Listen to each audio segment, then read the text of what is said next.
Welcome on in, football fans. It's your boy Gsluke here with our DFS and prop preview for Thursday night football between the Giants and the Cowboys. Gonna break down exactly how to attack some of your GPP contests over there on DraftKings, the kind of game scripts to consider, what the chalk will be out there in the large field contest, and how to go out there and try and generate an edge. So we'll start out over there on that side with DraftKings, and then afterwards go through some of our top plays over there on Underdog Fantasy and Prize Picks, and I'm getting to for tomorrow's matchup. So we'll have 4 props overall that I've already put into a few slips to give you an idea of exactly where I'm putting my money. So without further ado, not gonna waste any time here at all. Let's go ahead and start it off with, first off, a look at the showdown side of things. In terms of an injury report, we don't have a ton to talk about on offense. In fact, the only player that is questionable to this point would be a Darius Slayton here at $3,200. But on the defensive side of the ball, a few starting cornerbacks for the Giants that won't be playing. So that could open up maybe a little bit of separation out there for the Dallas Cowboys wide receivers. But outside of those two guys out, I believe it was Samuel out, one other of the starters out there for New York, and then you have Slayton, who's questionable as well. So Dallas to this point, fingers crossed for them. I'm not a Dallas fan or anything. They're pretty healthy to this stage, so not a lot to talk about from that angle. But what we will talk about here is where a lot of the chalk is going to come in. And on the screen, you can see all my projections out there for Thursday, at least as of a Wednesday night. So obviously a lot's going to change over there tomorrow. The right side over here with my player pool will be shaded in and added over there on my Patreon page, but we've got all of our ownership projections on here, as well as our first set of regular projections. And what you'll see if you take a look at the ownership tab here, and I'll zoom it in so you guys can see the numbers a little bit bigger here, is that the Cowboys players are a lot chalkier than what you have on the Giants, which would make sense given that the Cowboys are the favorites over there on Thursday Night Football. They have the higher implied team total. A lot of people are going to be stacking that side, and you see it whether it's at captain or the flex spot. So in terms of your chalkiest captains, you've got a CD Lamb at about 20%, Dak Prescott at over 17.5% himself, and while you still have players like Neighbors at 15.5%, in general, the counterparts over there on the Giants are 1.5 to sometimes even 2 times lower owned. So whether it's your top tier options, mid tier, lower tier options, that role in general is going to be the case. So if you're entering some of those large field GPPs and you want to stack that Cowboys side, just know that you're going to be taking on a little bit more ownership in doing so, and that getting different is going to be a little bit harder to achieve. Now, it's not impossible to achieve, right? There's a difference between harder to achieve and then impossible, but you're going to have to try a little bit harder. You're going to have to leave a little bit more salary on the table to go out there and accomplish that differentiation than what you would do with the Giants. Because if you went out there and you played like a 4-2 or a 5-1 Giants lineup, that's going to accomplish a lot of that differentiation right there, let alone, outside of the ownership that you're taking. So just know that from the script angle, I tend to agree with the Vegas script that the Cowboys should and probably will go out there and win this game. But if I was playing a few large field GPP lineups, I'd be remiss not to mention the fact that the Giants are lower owned. And I want to start up top with CD Lamb, and I did mention a few of those injuries out there for the Giants. That is going to lead to a likely really good game for CD Lamb. If he's playing against backup cornerbacks, worth noting from the weather angle that there is expected to be a little bit of rain in the area, so that could throw off a few of these players, could make the passing game a little bit harder to come by. But until we get that news for certain, I'm assuming that CD Lamb is going to absolutely go off here. If he's going off against backups, you're talking about a team that needs a win. The Cowboys need to go out there and get this W. They're going to emphasize their best players. And with CD Lamb having a very pedestrian start to the year, not poor by any means, but maybe poor for his kind of standards, I think that they're going to try and be very creative with how they get him the ball. And you're going to see that when we talk about props later on. So he's at a 20.9 point projection. I get the ownership coming in on CD. And in terms of like my favorite cash game or my favorite smaller field GPP captain play, it's likely going to be CD Lamb tomorrow.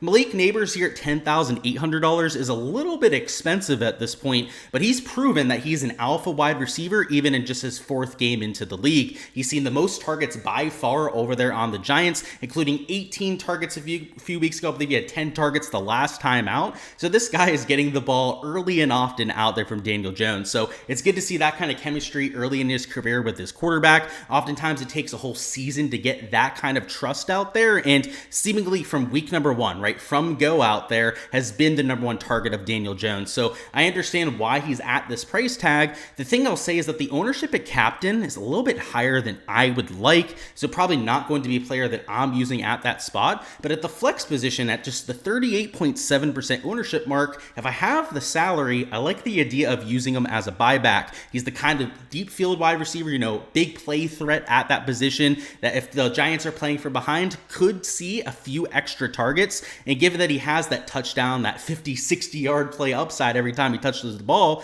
that could be extremely valuable in that kind of scenario. So I like him as a buyback. He is definitely a little bit more expensive than I would like, but still, given certain builds, certain kind of game scripts that you're going with could fit those kind of lineups. Both quarterbacks here are really good in terms of their points per dollar value. In fact, of your top end plays, the quarterbacks are the best projections on the slate. You can see here, I've got both at about 2x points per dollar. I've got Dak just a little bit better than Daniel Jones. And what I like about Daniel Jones this week, Dak, you'll play him in your Dallas heavy lineups. If you think they're going to go out there and torch that depleted secondary of the Giants, then I think Dak Prescott's a really good way to go out there and take advantage of that. Daniel Jones, though, I think has some sneaky rushing upside here. And what I like about Daniel Jones is that whenever he gets blitzed, a lot of times when he's able to escape that first, second blitzer that's coming in, he will make you pay on the defensive side. He'll get those 20, 30-yard rushes that he's become accustomed to. Hell, sometimes he'll even break off like a 50-yard touchdown that we've seen. So, I'm not expecting that from a Daniel Jones, but in a matchup against an aggressive defense like you have here with Dallas from time to time, I think it could be a good spot for him to exploit that. So that is going to become in handy when we talk about props later. I'm taking his rushing yard prop.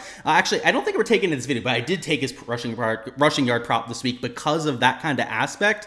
And I think in terms of a play in DFS, he has that aspect. We know he's going to be throwing the ball quite a bit as well. He throws or rushes for a touchdown. He gets us 30, 40 rushing yards, does this thing with 150 to 200 passing yards, and that is nearly 20 fantasy points right there. So that's why he's such a good points per dollar value. And even if I'm going to use Daniel Jones and then maybe one wide receiver as a bounce buyback, I would say that Neighbors Daniel Jones is probably too expensive out there for a buyback. But if I went Daniel Jones and then some sort of receiving target out there for the Giants, it could be a Wan'Dale Robinson, maybe even cheaper down there with the Slane or one of the other guys like Theo Johnson.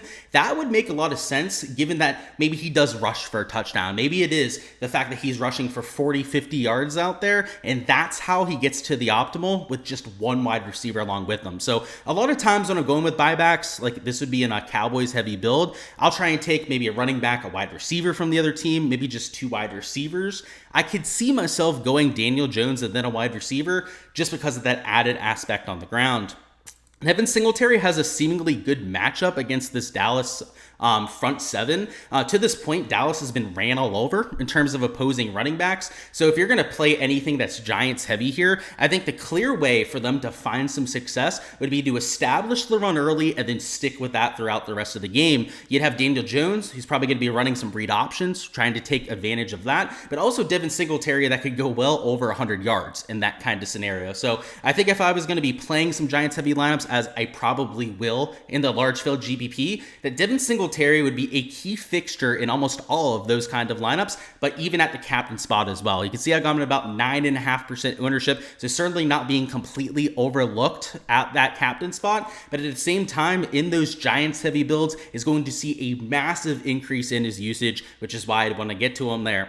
Next up, we got maybe the favorite two sneaky plays out there for the Cowboys, and that'd be Ferguson and Cooks, who you can see Ferguson's $7,000, Cooks is $6,800 at the flex spot. Both probably a lot more expensive than they should be, and why they're going to be a lot lower owned than they probably should be as well. So their points per dollar value both are about 1.4x. Because of that, people would rather play a Singletary, a Daniel Jones as a buyback, or even go down here to the running backs for the Cowboys and a Dowdle and Elliott, which I think is going to keep people off of Ferguson and Cooks. And whether you want to use them at captain, I think both are going to be sub 5% owned, and also about 25% or lower at the flex spot. So if you're going to play a Cowboys heavy lineup, I think a way to get different would be to use one of these two players at captain, assuming that Ferguson can maybe score a touchdown, get you 6-7 catches, maybe score 2 touchdowns, a little bit less production out there with the yardage and receptions.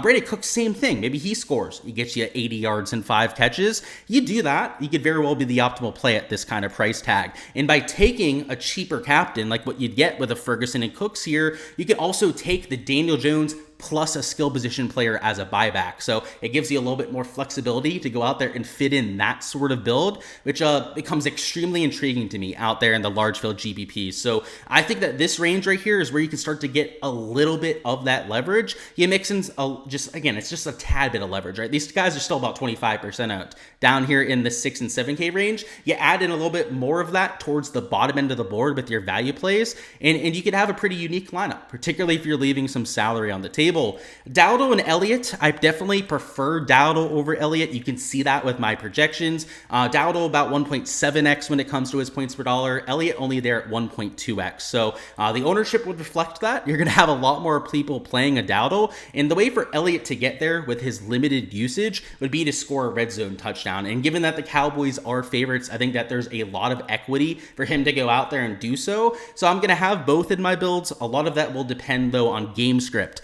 If it's going to be competitive, if the Cowboys are going to have to rely on the pass still, I could see Dowdle getting there with some receiving usage. He's been the far more productive receiving back to this point of the year. If it's going to be grinded out, go out there, maybe score a red zone touchdown, then I think Elliott has a lot of ways to get there as well. So a lot of this is going to come down to the kind of game script that I'm playing, but I like both options out there for tomorrow night. Jalen Tolbert has been getting a lot more usage this year than I was expecting, which is a great sign. I think he's starting to ascend up the depth chart as, a player like Brandon Cooks is starting to get a little bit older and maybe starting to get a little bit slower out there. So we'll have to see how that trends as the year goes on, but I would say that there's a really good chance that Tolbert becomes even more involved in the offense as the year progresses. Cowboys defense is going to be pretty chalky out here for tomorrow, just under 30% combined ownership. And same thing with Brandon Aubrey. In fact, even higher ownership there at about 34% combined ownership, which is crazy out there for any given slate. But that's what you get when you're playing a team like the Giants. When you have a 6-point spread out there for these showdown slates,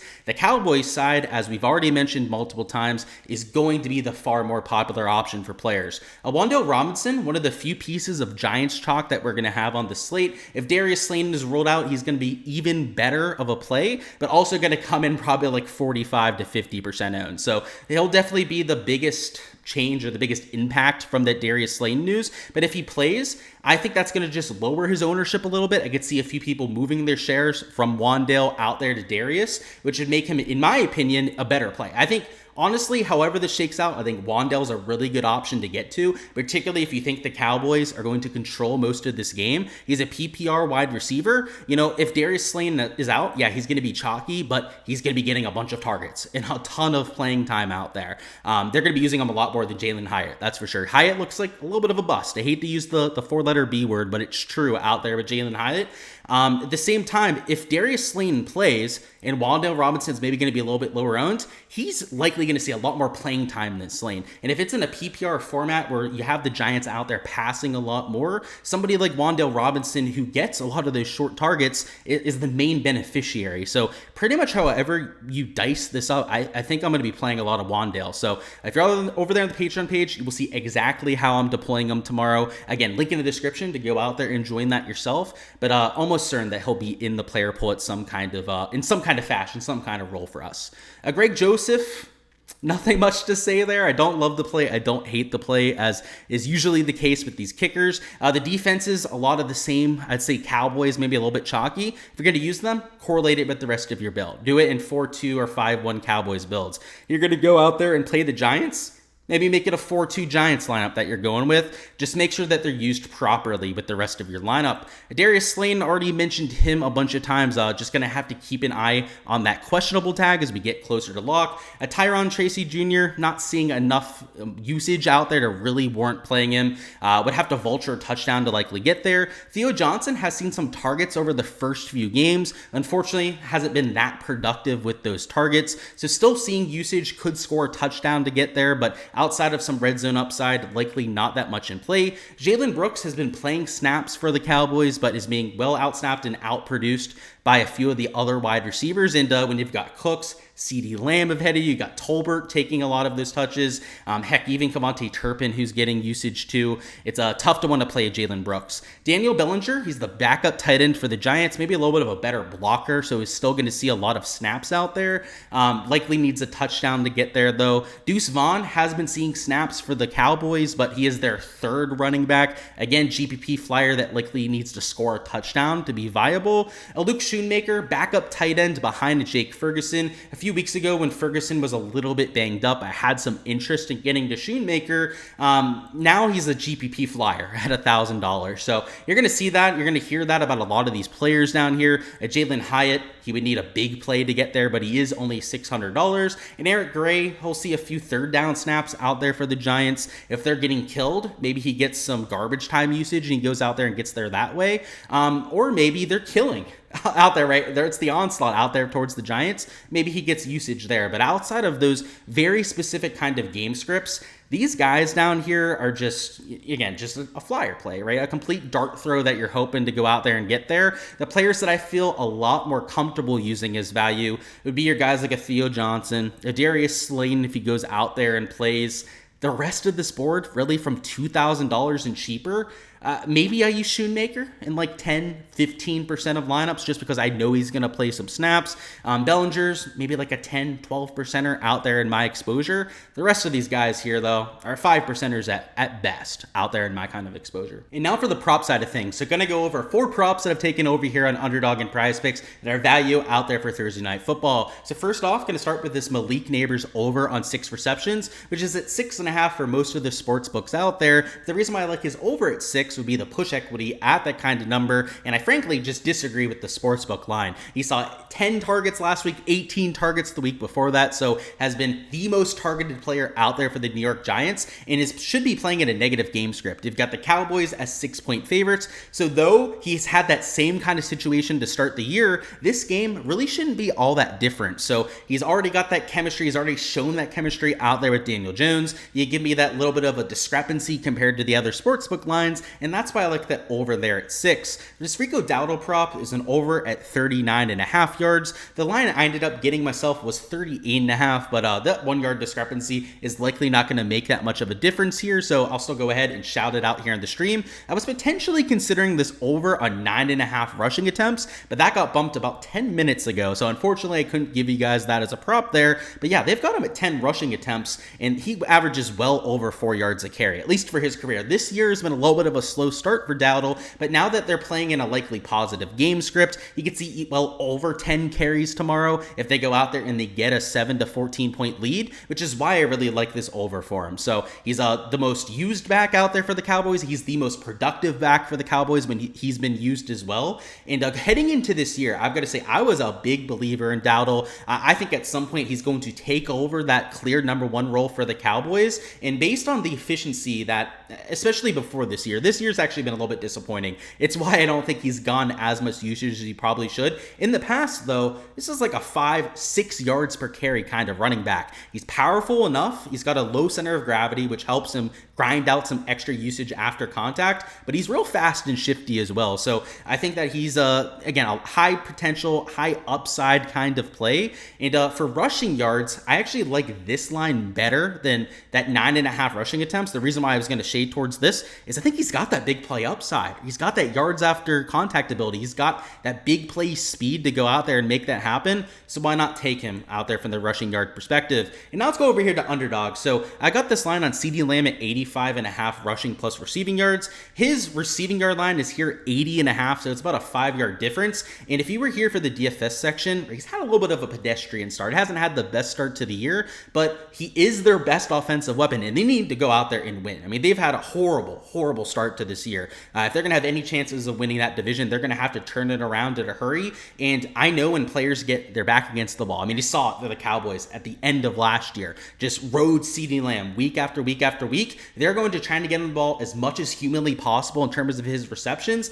and I could see them trying to use him in the running game. Last year was used in the running game in 10 of his 17 games, and in fact had multiple carries in over 6 of those games. So it's definitely a part of his game that they, especially last year, were using quite a bit. Not so much to start this year, but now that, again, their back's against the wall a little bit, I could see them leaning on their best players on offense. So 85.5 rushing plus receiving yards. I already liked the over 80.5. So that 5-yard difference, I mean, it makes a difference, but at the end of the day, it's likely not going to make a massive difference between those two lines. But you give me the added upside of maybe getting those rushes, and that's why I took that prop as opposed to that over 80.5. And then the other one I took here was an under on Devin Singletary rushing attempts, which is at the same line that it was before, but this was an even money prop, right? It wasn't this 0.91x multiplier when I posted it for my Patreons, and we got that out there last night. But I still like the prop. I still like the lean quite a bit. The idea here is that the Cowboys are expected to be controlling the game. In a negative game script, Devin Singletary likely won't see as many targets